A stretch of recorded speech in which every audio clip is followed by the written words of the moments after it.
April fools டே நம்ம எல்லாருக்குமே தெரிஞ்ச ஒரு ஜாலியான நாள் இல்லையா? ஆனா இந்த ஒரு நாள் கேலி கிண்டலுக்கு பின்னாடி ஒரு பெரிய ரொம்பவே சிக்கலான மர்மமான வரலாறு இருக்குன்னு சொன்னா நம்புவீங்களா?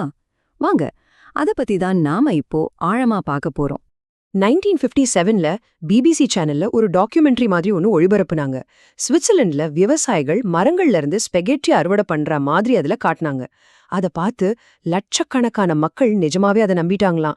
ஆயிரக்கணக்கான பேர் பிபிசிக்கு ஃபோன் பண்ணி நாங்க எப்படி ஸ்பெகெட்டி மரம் வளர்க்குறதுன்னு கேட்டாங்களாம். பாத்துக்கோங்க, இந்த ஒரு சம்பவமே ஒரு பெரிய கேள்வியை எழுப்புது. அதாவது இந்த ஏப்ரல் ஃபூல்ஸ் பண்ற பழக்கம் நிஜமா எங்கிருந்து தான் ஆரம்பிச்சது? சரி, முதல்ல நாம இப்போ இருக்கிற காலத்துல இருந்து ஆரம்பிக்கலாம்.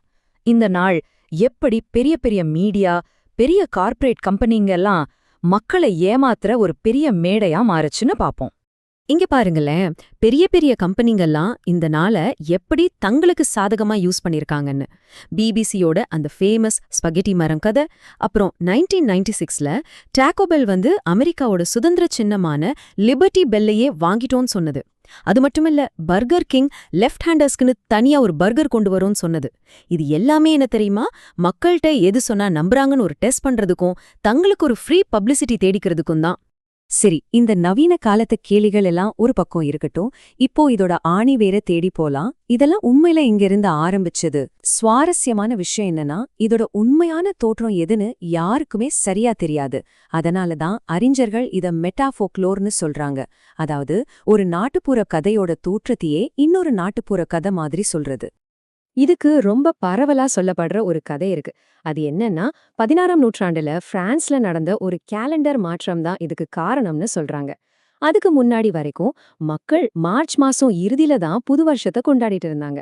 ஆனா அப்போ இருந்த மன்னர் புது வருஷத்தை ஜனவரி 1ஆம் தேதிக்கு மாத்திட்டார். இந்த செய்தி தெரியாம சிலர் வழக்கம் போல மார்ச் மாசமே கொண்டாடினாங்க. அவங்களதான் மத்தவங்க ஏப்ரல் முட்டாள்கள்னு சொல்லி கிண்டல் பண்ண ஆரம்பிச்சாங்க. இதுதான் இந்த பழக்கம் உருவாக காரணம்னு நிறைய பேரு நம்புறாங்க. ஆனா கதை இதோட முடியல. இதுக்கு இன்னும் பல காரணங்கள் இருக்கலாம்னு சொல்றாங்க. உதாரணத்துக்கு, பண்டைய ரோம்ல ஹிலாரியான்னு ஒரு பண்டிகை இருந்துச்சு. அப்போ மக்கள் மாறு வேஷம் போட்டுக்கிட்டு அதிகாரத்துல இருக்கிறவங்கள கிண்டல் பண்ணுவாங்களாம். அதே மாதிரி இடைக்கால ஐரோப்பாவில முட்டாள்களின் விருந்துன்னு ஒண்ணு நடந்தது. ஏன், பைபிள்ல வர்ற நோவாவின் பேழை கதையில கூட இதுக்கான தொடர்பு இருக்குன்னு சொல்றாங்க. சோ விஷயம் என்னன்னா, மத்தவங்கள கேலி பண்ற இந்த வழக்கம் மனித வரலாற்றோட ரொம்ப ஆழமா பலவிதமா பின்னி பிணைஞ்சிருக்கு. சரி, இந்த ஏப்ரல் ஃபூல்ஸ் கொண்டாட்டம் உலகம் முழுக்க ஒரே மாதிரி இல்ல. ஒவ்வொரு நாட்டிலையும் ஒவ்வொரு கலாச்சாரத்திலையும் அவங்க ஸ்டைல்ல இத கொண்டாடுறாங்க. அது எப்படி இருக்குன்னு பார்க்கலாமா? பிரான்ஸ்ல எடுத்துக்கிட்டீங்கன்னா, ஒருத்தருக்கு தெரியாம அவங்க முதுகுல ஒரு பேப்பர் மீனை ஒட்டி விட்டுருவாங்க. அப்புறம் அவரை பார்த்து போசோன் தாப்ரில்னு கத்துவாங்க. அதுக்கு ஏப்ரல் மீன்னு அர்த்தம். ஆனா ஸ்காட்லாண்ட்ல இது ஒரு நாள் கொண்டாட்டம் இல்ல, 2 நாள் கொண்டாட்டம். முதல் நாள் பேரு ஹண்ட் த கவுக், அதாவது ஒருத்தரை ஒரு முட்டாள்தனமான வேலைக்காக அங்கேயும் இங்கேயும் அலைய விடுறது. இந்த ஹண்ட் தி கவுக்கு ரொம்பவே சுவாரஸ்யமான ஒரு விளையாட்டு. எப்படி தெரியுமா? ஒருத்தர் கையில ஒரு சீல் வச்ச கடிதத்தை கொடுத்து அதை இன்னொருத்தர்கிட்ட கொடுக்க சொல்வாங்க. அந்த கடிதத்தை வாங்குறவர் அதை பிரிச்சு படிச்சா அதுல சிரிக்காதீங்க, புன்னகைக்காதீங்க, இந்த முட்டாள இன்னும் 1 மைல் தூரம் அலைய விடுங்கன்னு எழுதியிருக்கோம். உடனே அவரும் அந்த நபரை வேறொரு இடத்துக்கு அனுப்புவார். இது இப்படியே ஒரு தொடர்கதை மாதிரி போயிட்டே இருக்கும். பாவம் அந்த ஆளு. நம்ம இந்தியாவுல இந்த ஏமாத்துற கலாச்சாரம் ரொம்ப பழசு. முக்கியமா வசந்த காலத்துல வர்ற ஹோலி பண்டிகையில ஒருத்தர் மேல ஒருத்தர் சாயம் பூசி விளையாடுறதே ஒரு வகையான ஜாலியான ஏமாத்து வேலைதான். ஆனா இந்த மேற்கத்திய கலாச்சாரத்தோட தாக்கமும் இருக்கு. குறிப்பா அந்த பழைய பாலிவுட் பாட்டு ஏப்ரல் ஃபுல் பனாயா, அது வந்த பிறகுதான் ஏப்ரல் 1ஆம் தேதி நம்ம நாட்டிலும் ரொம்ப பிரபலமாயிடுச்சு. ஓகே, வரலாறு கலாச்சாரம் எல்லாம் பார்த்தாச்சு. இப்போ கொஞ்சம் சைக்காலஜி பக்கம் போலாம். எதுக்காக நாம மத்தவங்கள ஏமாத்தி அதை பார்த்து ரசிக்கிறோம்? ஏன் இந்த ஒரு பழக்கம் மட்டும் பல கலாச்சாரங்கள்ல இன்னமும் தொடர்ந்துட்டே இருக்கு? இதுக்கு பின்னாடி ஏதாவது அறிவியல் இருக்கா? உளவியலாளர்கள் இதுக்கு ஒரு தியோரி சொல்றாங்க. அதுக்கு பேரு பாதிப்பில்லாத விதிமீறல் கோட்பாடு. அதாவது ஒரு ஜோக் எப்ப வெற்றி அடையும்னா, அது ஒரு சமூக விதிய மீறணும். ஆனா அதே நேரத்துல அது யாருக்கு எந்தவிதமான உண்மையான பாதிப்பையும் ஏற்படுத்தாதுன்னு நமக்கு தெரியணும். அந்த விதிமீறலும் அந்த பாதுகாப்பான உணர்வும் சேரும்போதுதான் நமக்கு சிரிப்பு வருது. உண்மையில இந்த மாதிரி ஒரு நல்ல பாதிப்பில்லாத கேலி மூலமா நம்மளோட நட்பும் உறவும் இன்னும் வலுப்படுது. ஏன்னா நம்ம ஒன்னா சேர்ந்து சிரிக்கும்போது நம்ம மூளையில டோப்பமைன், ஆக்சிடாசின் மாதிரியான மகிழ்ச்சி ஹார்மோன்கள் சுரக்குது. இது நம்மளுக்கு இடையான சமூக பிணைப்பை இன்னும் ஸ்ட்ராங் ஆக்குது. ஒரு வகையில இது ஒரு சோஷியல் க்ரூமிங் மாதிரி தான். ஆனா எல்லா கேலிகளும் எல்லா ஜோக்ஸும் நல்லபடியா முடியறதில்ல. சில சமயங்கள்ல இந்த நகைச்சுவை அதோட எல்லைய தாண்டி போயிடும்.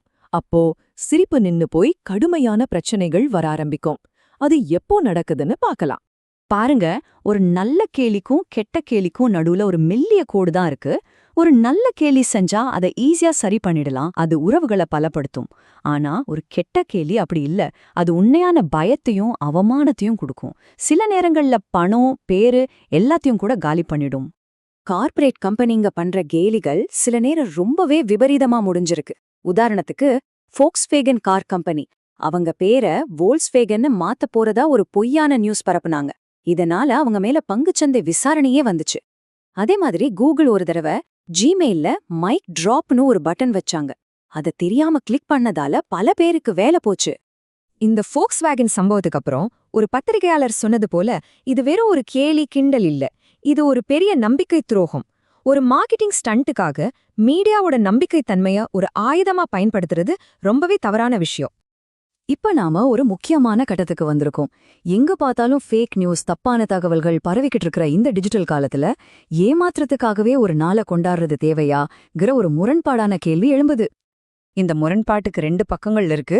ஒரு பக்கம் பார்த்தா நம்ம மதுரையில இருக்கிற சில இளைஞர் குழுக்கள் இந்த நாளை ஏப்ரல் கோல்ல மாத்தி மரக்கன்றுகள் நட்டு நல்ல காரியங்கள் செய்றாங்க. இது ஒரு நல்ல பரிணாம வளர்ச்சி. ஆனா இன்னொரு பக்கம் AI தொழில்நுட்பத்தை வச்சு உருவாக்குற டீப் ஃபேக் வீடியோக்கள் வந்துருச்சு. எது நிஜம், எது பொய்யன்னே கண்டுபிடிக்க முடியாத அளவுக்கு இருக்கு. இதனால ஒரு வேடிக்கையான கேலிக்கும் ஆபத்தான வதந்திக்கும் உள்ள வித்தியாசம் குறைஞ்சுட்டே வருது. சோ இப்போ நம்ம முன்னாடி நிக்கிற பெரிய கேள்வி இதுதான். இந்த ஃபேக் நியூஸ், தப்பான தகவல்கள் எல்லாம் காட்டுத்தீ மாதிரி பரவுற ஒரு காலத்துல நாமளே ஒரு நாளை ஒதுக்கி பொய் சொல்றத, ஏமாற்றுறத கொண்டாடலாமா? அது சரியா? இந்த ஏப்ரல் ஃபூல்ஸ் டேயோட எதிர்காலம் என்ன ஆகும்? இத பத்தி நீங்க என்ன நினைக்கிறீங்கன்னு கொஞ்சம் யோசிச்சு பாருங்க.